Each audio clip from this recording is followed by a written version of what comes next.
నువ్వు రమాలాగా బంధాలను గౌరవించవు లక్ష్మి. ఇక వాళ్ళు చెప్పినా చెప్పకపోయినా నేను నీకు చెప్తున్నాను, నువ్వు ఒక మంచి కోడలివి, మంచి భార్యవు, కానీ ఒక మంచి వ్యక్తివి కాదు లక్ష్మి. ఎప్పటికీ కాలేవు కూడా. సరే, అయితే ఒక మంచి వ్యక్తిని ఎలా కావాలి? మీ తమ్ముడికి ఇంకా తన భార్యకి వత్తాసు పలికితే నేను ఒక మంచిదాన్ని అయిపోతానా? బహుశా అప్పుడు అయిపోతానేమో. లేదు లక్ష్మి, నువ్వు కాలేవు. ఎందుకంటే నువ్వు అర్థం చేసుకోవాలి భీమ్ ఏం చెయ్యాలనుకుంటున్నాడు. అలాగే వాడు బతకడానికి ఒక కొత్త పద్ధతి చూపిస్తున్నాడు కదా, దాన్ని చూడ్డానికి ప్రయత్నించు లక్ష్మి. అయితే చూపించండి, అలాగే నాకు వివరించండి. అసలు ఒక చవటగా ఉన్నవాడు సమాజానికి బతకడానికి ఒక కొత్త పద్ధతి ఎలా చూపిస్తాడు? మాది అలాగే నీది ఏ జాతి ఉందో లక్ష్మి, దాన్ని సమాజంలో చిన్న జాతి పురుగు అంటారు. చిన్న జాతి పురుగు. ఇక ఇదే అభిప్రాయాన్ని మా భీమ్ మార్చడానికి ప్రయత్నిస్తున్నాడు. ఇక అందుకోసమే వాడు చదువుతున్నాడు. ఏంటి చవట? లక్ష్మి, భీమ్ చవట కాదు. నిజానికి చవట నీ భర్తే. నేనే ఈ ఆనంద్. నాకు డబ్బులు సంపాదించడం తెలుసు, కానీ మన జాతికి ఈ సమాజంలో ఒక గుర్తింపుని మాత్రం తీసుకురాలేను. భీమ్ ఏ పని చేస్తున్నాడో ఆ పని ఈ ప్రపంచంలో ఇంకెవరూ చేయలేరు లక్ష్మి. వాడి పోరాటంలో కాస్తంత మేము ఏ సహాయం చేస్తున్నామో అది మా అందరి అదృష్టం. ఇక ఈ చిన్న విషయాన్ని నీకంటే చిన్నది రమ అర్థం చేసుకుంది, కానీ అది నీకు గాని నీకు చెప్పే వాళ్ళకు గాని అర్థం కాలేదు. బాగా అర్థమైంది, నాకు చాలా బాగా అర్థమైంది. భీమ్రావు చేస్తున్న ఈ గొప్ప పోరాటంలో మనందరినీ ఆహుతివ్వడం జరుగుతుందని. ఇది నాకు తెలీదు. ఈ చిన్న జాతి పురుగుని భీమ్రావు ఏం చేస్తాడో, కానీ ఏదైతే జరుగుతుందో దాంతో మీ జీవితం, నా జీవితం, మన ఈ కుటుంబం జీవితం, అలాగే నా కడుపులో పెరుగుతున్న మన బిడ్డ జీవితం ఖచ్చితంగా ఒక చిన్న జాతి పురుగులాగానే మిగిలిపోతుంది. భీమ్రావు ఒక చిన్న జాతి పురుగు. మర్యాదగా మాట్లాడు లక్ష్మి. నేను అస్సలు మర్యాదగా మాట్లాడలేను. ఇక ఇప్పుడు ఏదైతే జరుగుతుందో అది మీ కారణంగానే జరుగుతుంది. మీరు ప్రపంచంలోనే ఒక్కగానొక తండ్రి అవుతారు. అది మీరు మీ కన్న బిడ్డ బతుకుని ఒక పురుగులా మార్చడంలో, అది కూడా కేవలం తన తమ్ముడి గొప్పతనాన్ని నిలబెట్టడం కోసం. బాగుంది. మన బిడ్డ ఆహుతితో తన తమ్ముడి భవిష్యత్తుని ఏర్పాటు చేస్తున్నారు. లక్ష్మి, నోరు మూసుకో. ఆనంద్,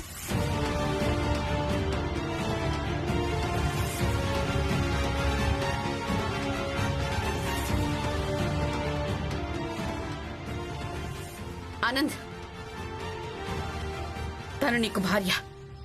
భార్య మీద నువ్వు అమ్మా, మీరు నోరు మూసుకోండి.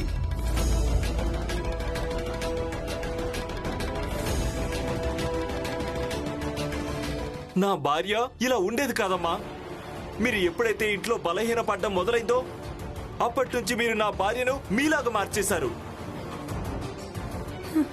మీరు నా మీదే చెయ్యెత్తారా? నాకిక బతకాలని లేదు. ఈయన ఈ రోజు చెయ్యెత్తాడు, రేపు కొట్టడం కూడా మొదలెడతాడు. ఇక దెబ్బలు తినడం కోసం నేను బతకలేను. లక్ష్మి, లక్ష్మి, ఆనంద్, నీకు చావాలనుందా? కాచుకొని చావాలనుందా? ఏమవుతుంది దానివల్ల? ఏమవుతుంది? రమ జైలుకి వెళ్ళిపోతుంది, భీమ్ జైలుకి వెళ్ళిపోతాడు, కానీ అది సమస్యకు పరిష్కారం కాదు లక్ష్మి. కొంచెం నచ్చ చెప్పండి, ఈవిడ మీ మాట వింటుంది. నువ్వు ఒక విషయాన్ని గుర్తుపెట్టుకో లక్ష్మి, మా భీమ్ మన జాతికి ఒక దేవదూతనే. అలాగే నీ భర్త తనను తన నాయకుడిగా భావిస్తాడు. ఏదో ఒక రోజు నువ్వు కూడా భావిస్తావు. ఇక దీన్ని అంగీకరించాలో లేక నిరాకరించాలో అది తెలుసుకోవడం కోసం నువ్వు చివరిదాకా చూడాల్సి ఉంటుంది. అందుకైనా బతకాల్సిందే, చావడం వల్ల జరిగేదేం లేదు అన్నట్టు. జాగ్రత్త. ఈ విషయం నాన్నకి తెలియడానికి వీల్లేదు. ఆయనకు ముందే ఒంట్లో బాలేదు. ఇక ఆయన బెంగ పడకుండా ఉండటమే మంచిది. డాక్టర్ కూడా ఇదే మాట చెప్పారు. నీకు అర్థమవుతుంది కదా?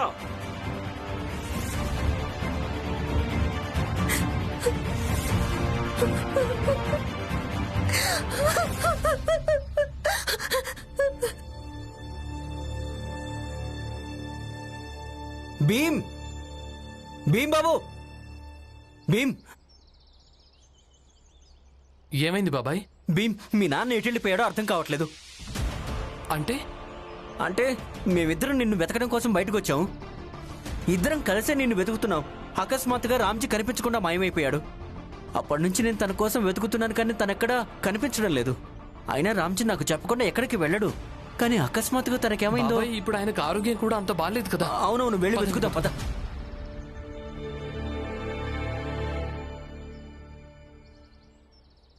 లక్ష్మి, నువ్వు ఈరోజు ఏం చేసావు అది సరైంది కాదు.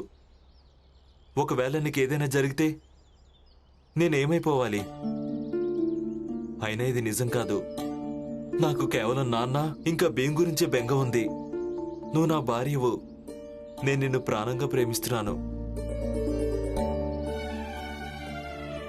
ఏదైనా మాట్లాడు.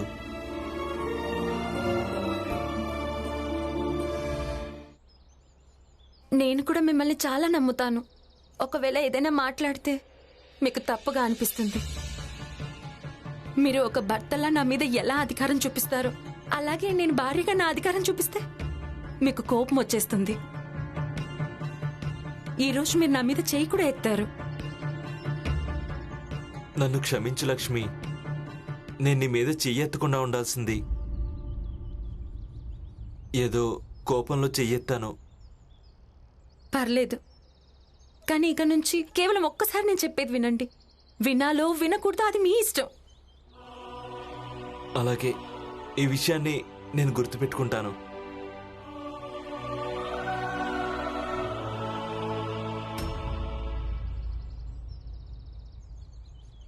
బాగా నటించావు లక్ష్మి. ఒకవేళ భర్త భార్య చెప్పిన మాట మొత్తం వినటం మొదలు పెడితే గనక భర్త ఆ రోజు నుంచే భార్యకు వశమైపోవడం మొదలవుతుంది. భీమ్, నిన్ను వెతుక్కుంటూ మేమిద్దరం ఇక్కడికే వచ్చాం బాబు. ఆ తర్వాత మీ నాన్న ఇక్కడి నుంచి మాయమైపోయాడు. కానీ ఎలా మాయమైపోతారు? భీమరావ్, మీ నాన్నను ఆకాశం మింగేసిందా లేక నేల లాగేసుకుందా?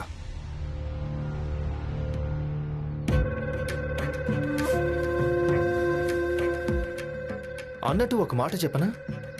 మీ నాన్న ఒక పెద్ద పని దొంగ. పురంజన్, రామ్జీ ఎక్కడున్నా సరే తనని వెతికి తీసుకురా. చెరువులో పని చేయడం కోసం నాకు వెంటనే 2 వ్యక్తులు కావాలి. నాకు చాలా నష్టం కలుగుతుంది. అలాగే, వెతుకుతున్నాం. త్వరగా వెతుకుతారని. పద బాబు. ఆగు భీమరావ్, అటువైపు ఒక లోయ ఉంది. సాధారణంగా జనాలు తమ జీవితంలో ఓడిపోయి అదే లోయలోకి దూకేస్తుంటారు. ఎవరికి తెలుసు, ఇలాంటి కొడుకు పుట్టాడని రామ్జీ ఈ బాధను భరించలేకపోయాడేమో, లోయలోకి దూకేశాడేమో. నాన్నా, భీమ్ వాళ్ళు ఇంకెవరు అయ్యి ఉండొచ్చు. వాళ్ళు జీవితంలో ఓడిపోయి తమ ప్రాణాలను తీసుకొని ఉంటారు.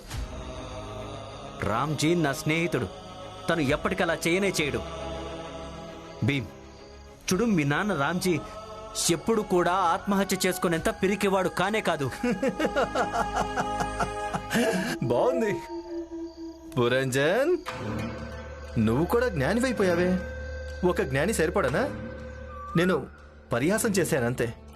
ఎందుకంటే భీమరావుని ఇలాంటి మొహంతో చూస్తుంటే నాకు చాలా నవ్వు వస్తుంది. చూడు, ఇక త్వరగా వెళ్ళండి, సమయం వృధా అయిపోతుంది. బాబాయ్, ఏం చేద్దాం? బాబు, నువ్వేం బాధపడకు. మీ నాన్న తప్పకుండా దొరుకుతాడు. మనం వెతుకుతున్నాం కదా. పద.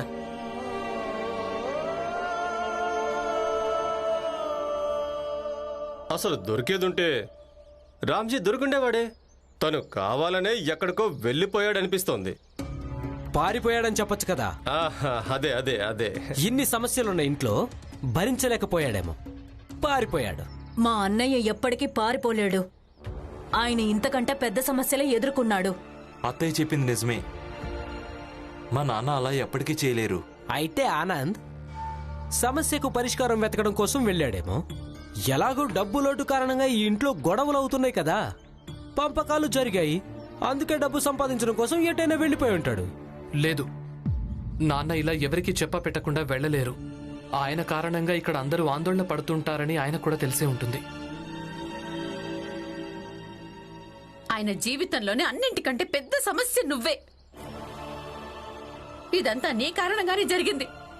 ఇదంతా నీ కారణంగానే జరిగింది. అమ్మా, ఇలాంటప్పుడైనా మీరు ఈ విధంగా మాట్లాడకండి. నేను మీకు దండం పెడతాను. అయితే ఏం మాట్లాడాలి? చదువు, పుస్తకాలు, కాపీలు, వీటన్నిటి కోసం డబ్బులు ఎవరికి ఖర్చు అవుతున్నాయి? తనకేగా. అందుకనే ఆయన నీ గొలుసు తీసుకున్నాడు. కొడుకు సంపాదించటం లేదు, చదువుకుంటున్నాడు. ఇలాంటప్పుడు ఏ తండ్రి అయినా ఏం చేయగలడు? తన తండ్రి ధర్మాన్ని నిర్వర్తించడానికి వెళ్ళుంటాడు, ఏదైనా మార్గం వెతకడానికి. ఆయన తండ్రి ధర్మాన్ని నిర్వర్తించే విషయంలో ఇది కూడా మర్చిపోతుంటాడు.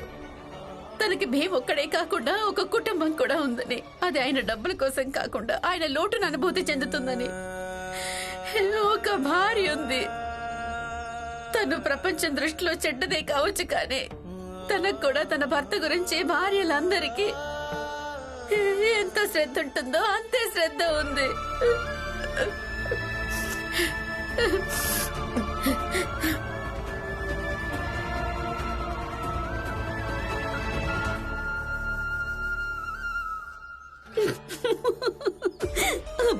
అసలు ఇక్కడుంటే మగాళ్ళు నాకు ఎప్పటికీ అర్థం కానే కారు. ముందుగా ఈ దలియా అమ్మ ఉంది కదా, ఈమె భర్త ఈమె వదిలేసి పారిపోయాడు. ఆ తర్వాత ఈ జీజాబాయ్ భర్త కూడా పారిపోయాడు. ఇంకొక ఆవిడ ఉండేది, ఈవిడ భర్త కూడా పారిపోయాడు. ఏమనిపిస్తుందంటే ఏదైనా పూజ గీజ చేయించడం మంచిది. ఏదైనా భూత ప్రేతాల సమస్య ఉందేమో ఎవరికి తెలుసు? ఎవరి భర్త చూసిన వాళ్ళు పారిపోతున్నారు. మా నాన్న విషయం ఎక్కడి నుంచి వచ్చింది? చూడు పులియా, ఎవరైనా పారిపోవడం నువ్వనుకునే విషయంలాగే అనిపిస్తుండొచ్చు. కానీ కట్టుకున్న భర్త వెళ్ళిపోయినప్పుడు ఆ భార్య ఎంత బాధపడుతుందో, తనెంత తల్లడిల్లిపోతుందో దాని గురించి నువ్వు కొంచెమైనా ఊహించగలవా? నేనెప్పుడు జీజాబాయికి తోడుగా నిలబడలేదు, కానీ ఈరోజు నాకు తన మీద సానుభూతి ఉంది. ఎందుకంటే తన బాధ నేను అర్థం చేసుకోగలను. మా అందరికీ కూడా సానుభూతి ఉంది. చూడు పూలియా, కొంచెం నీ జోకు మీద కూడా కన్నేసించు, లేదంటే ఎవరికి తెలుసు తను కూడా పారిపోతాడేమో. నర్మయ్, అసలు నా భర్త ఎందుకు పారిపోతాడు? ఆ భీమరావు లాగా నాకు చేతగాని కొడుకు లేడు. అలాగే నేనేమి జీజాబాయ్ లాగా రెండో భార్యని కాదు. ఎందుకు పారిపోతాడు? మాట్లాడవేంటి? నువ్వు పారిపోతావా? నేనెందుకు పారిపోతాను? నాకు తెలుసు, పారిపోడు. నవ్వుకో పులియా, ఎంతగా నవ్వుతావో అంతగా నవ్వుకో. కానీ నేను చెప్పే మాట ఎప్పుడూ గుర్తుపెట్టుకో, జీవితాన్ని నమ్మడానికి వీల్లేదు. నీ భర్తను భద్రంగా చూసుకో. మా బాధను చూసి నవ్వుతున్నావు కదా, ఇదే ఎగతాళి నీ జీవితంలో కూడా జరుగుతుంది. ఇప్పుడు నేనేం తప్పుగా అన్నానని? మీరేం కోరుకునేవాళ్ళు నేను అదే చేస్తున్నాను కదా. మీరే కోరుకునేవాళ్ళు నేను పని చేయాలని, ఉద్యోగం చేయాలి అని. అదే చేయడానికి ప్రయత్నం చేస్తున్నాను. అందుకు మీరు సంతోషించడం మంచిది. ఇక అదే సంతోషంతో పాటు అంతా చక్కబడేదాకా ఎదురు చూడడం కూడా మంచిది.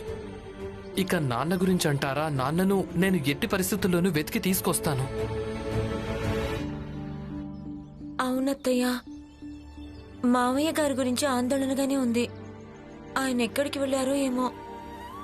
కానీ భీమ్ నాన్న ఎక్కడికి వెళ్ళాడో నీకేమైనా తెలుసా?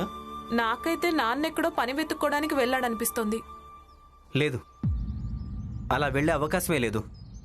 ఒకవేళ అలా వెళ్ళుంటే రామ్జీ ఖచ్చితంగా ఇంట్లో చెప్పుండేవాడు. ఏ కారణం చేతైనా తన ఇంట్లో చెప్పకపోయినా నాకు మాత్రం ఖచ్చితంగా చెప్పుండేవాడు.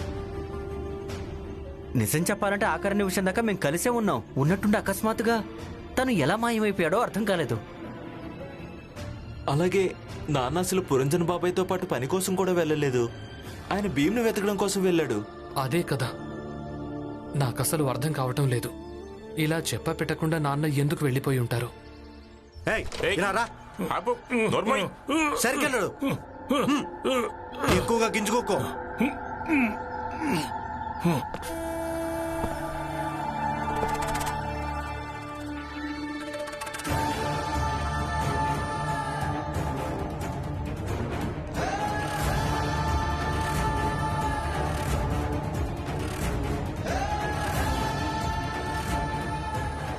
వీడి నోట్లో గుడ్డలు కుక్కారా? కుక్కాం నరోత్తమ్ గారు, చాలా జాగ్రత్తగా గుడ్లు కుక్కాం. వీడికి అతిథి మర్యాదలు బాగా చేయండి. రే రండ్రా.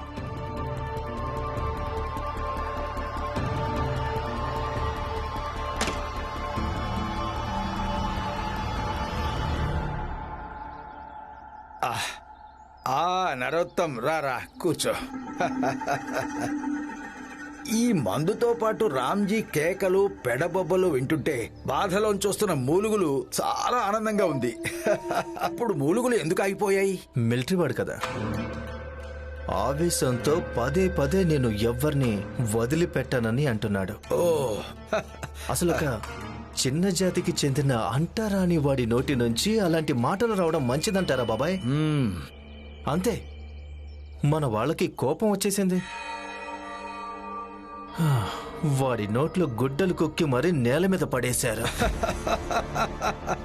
మంచి పని చేశారు. ఇదిగో తాగు. ఏవండి, మీరెక్కడికి వెళ్తున్నారు? నాన్నను వెతకాల్సి ఉంటుంది కదా రామా. ఎక్కడికి వెళ్ళారు, ఏం అనుకుని వెళ్ళారో అసలు మనకేమీ తెలీదు. ఇక నేను కూడా ఇలా చేతులు ముడుచుకుని కూర్చోలేను కదా.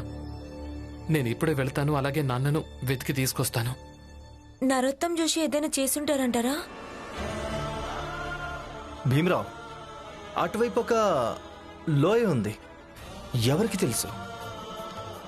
ఇలాంటి కొడుకు పుట్టాడని రామ్జీ ఈ బాధను భరించలేకపోయాడేమో, లోయలో దూకేశాడేమో. బహుశా అలాగే జరిగుండొచ్చు. ఒకవేళ అదే అయితే పదండి, వెళ్ళి తనన్నే అడుగుదాం. అలాగే, నేను వెళ్ళి అడుగుతాను, నువ్వు మాత్రం ఇక్కడే ఉండు. వద్దు, నేను కూడా వస్తాను. మీరు వద్దని చెప్పినా నేను వస్తాను. పదండి. ఇంతకీ ఈ రామ్జీని ఏం చేయాలనుకుంటున్నావు? ఏం లేదు బాబాయ్, వాణ్ణి కొన్ని రోజులు బంధించి ఉంచుదాం, ఆ తర్వాత వదిలిపెడదాం. ఇంతకీ వాణ్ణి ఎందుకు అపహరించినట్టు నాకు ఇంతవరకు అర్థం కావడం లేదు. బాబాయ్, భీమరావు జీవితంలో భీమరావుకి అందరికంటే పెద్ద భాగస్వామి, నియంత్రించేవాడు, అలాగే మార్గదర్శకుడు వాడి తండ్రి రామ్జీ. ఇక ఇప్పుడు భీమరావు చదువు వదిలేసి పని చెయ్యాలని నిర్ణయించుకున్నాడు. కానీ నాకిష్టం లేదు ఈ సమయంలో భీమరావుకు అన్నింటికంటే పెద్ద బలం రామ్జీ, వాడికి తోడుగా ఉండడం. ఒకసారి భీమరావు పనిచేయడం మొదలు పెట్టాడంటే, తోపుడు బండి లాగడం మొదలు పెట్టాడంటే, దాంతో తనకు తోపుడు బండి లాగటమే తన భవిష్యత్ అని అర్థమైపోతుంది. మంచి ప్లానే. అవును బాబాయ్, బ్యారిస్టర్ కావాలని బయలుదేరాడు. ఇప్పుడు ఎలాంటి కలలు కూడా కనలేకుండా తయారైపోయాడు భీమరావు.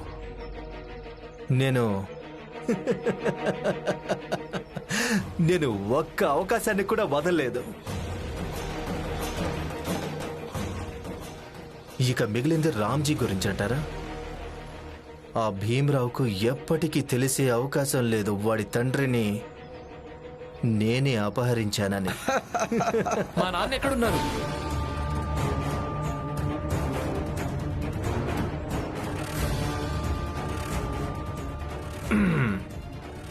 ఏంటి?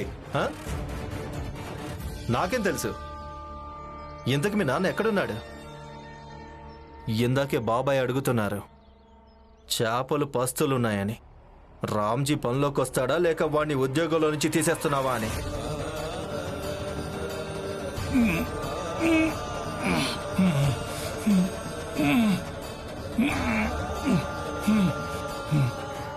అవును, ఇందాక వీడు చెప్పాడు అది మీ నాన్న మాయమైపోయాడని. ఇంతవరకు దొరకలేదా? నాన్నను వెతకడానికే ఇక్కడికి వచ్చాను నేను. మీరు మా నాన్నను అపహరించి ఎక్కడ దాచారు? అపహరణ? ఓరి మూర్ఖుడా, ఒక అంటరాని వాడు ముట్టుకున్న కుర్చీ ఇలాంటివే మేము మా దగ్గర ఉంచుకోము. అలాంటిది మొత్తం ఒక వ్యక్తిని మా దగ్గర ఎలా పెట్టుకుంటాం? చూడు భీమరావు, ఇది సైన్స్ క్లాస్ కానే కాదు. నీ ఇష్టం వచ్చినట్టు నా మీద నిందలు వేయడానికి. మేమిద్దరం ఇక్కడ హాయిగా సరదాగా ఉన్నాం. నువ్వు మా మూడ్ మొత్తం పాడు చేసేశావు. వెళ్ళిపో ఎక్కడి నుంచి.